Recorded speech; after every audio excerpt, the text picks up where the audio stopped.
জামাই ষষ্ঠীর বাজারে আগুন, পটাশপুরে মাছ থেকে সবজি সবকিছুর দামই ঊর্ধ্বমুখী। ইলিশ, ভেটকি, চিংড়ি, আম, লিচু, ফলের বাজার ও সবজির বাজারে আকাশ ছোঁয়া দাম।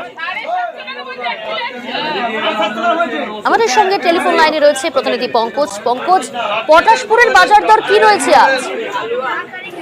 দেখো প্রিয়াঙ্কা, তোমাকে জানিয়ে রাখি যে জামাই ষষ্ঠীর বাজার কিন্তু ঊর্ধ্বমুখী। হাতে ছাঁকারা কিন্তু শ্বশুর শাশুড়ি, যেখানে ইলিশ এবং ভেটকি মাছ, যেখানে গতবারে যেখানে ইলিশ মাছ গত কয়েকদিন আগে যেটা চলছিল 1 কিলো ওজনের ইলিশ, যেটা ছিল 1000 টাকা 1200 টাকা এরকম, কিন্তু এখন 1 কেজি দামের 1 কেজি ওজনের যে ইলিশগুলো তা কিন্তু এখন 1500 টাকা। শুধু ইলিশ নয়, ভেটকিও 1000 টাকা 1 কিলো ওজনের যে ভেটকি গুলো রয়েছে সেগুলো 1000 টাকা করে কিলো, এবং চিংড়া মাছ যেখানে রয়েছে 800 টাকা করে প্রতি কিলো, এবং যেখানে কাতলা, দেশি রুই কাতলা মূল্যে কিন্তু এখন প্রায় 400 টাকা এবং 200 টাকা করে কিলো দাম চলছে। শুধু কাতলা ইলিশ নয়, এবং সবজি বাজারও আগুন। যেখানে পটল ছিল গত কয়েকদিন আগে, 2 দিন আগে যেখানে পটল ছিল বাজার দর যেখানে ছিল 20 টাকা থেকে 30 টাকা দর, এখন কিন্তু 50 টাকা করে পটল হয়েছে। পেঁয়াজেরও তো বাজার দাম। তবে একটাই বিশ্বাস, যেখানে মাংসের দাম কিন্তু একই রয়েছে। খাসি মাংস রয়েছে 700 টাকা, এবং যেখানে ব্রয়লার মুরগি সেখানে মাংসের দাম রয়েছে 190 টাকা করে প্রতি কিলো। সেক্ষেত্রে ইলিশ মাছ এবং খাসি মাংস সব মিলে কিন্তু আকাশ ছোঁয়া দাম।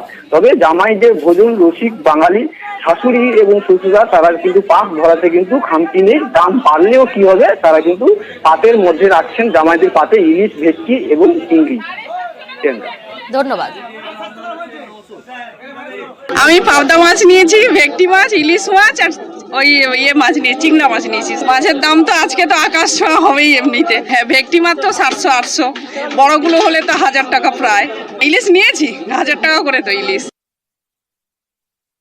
বাজার আজকে সব দিকে নিচ্ছে বাড়া আছে আজকে, কেননা আজকে জামাই ষষ্ঠীর বাজার আছে, তো তাই প্রত্যেকটা মাছের উপরে 20 টাকা থেকে 30 টাকা রেট বাড়া আছে। হ্যাঁ, অন্যান্য দিনের তুলনায় আজকে তো একটু বাড়া থাকবে, কেননা জামাই ষষ্ঠীর বাজার আছে এমনিতে। তারপরে এমনি গ্রামগঞ্জ তো এটা হচ্ছে পুজো পার্বণ আছে, এর জন্য এক্সট্রা কাস্টমার হচ্ছে আজকে। হ্যাঁ, আজকের দিনে ভালোই খুশি আছি।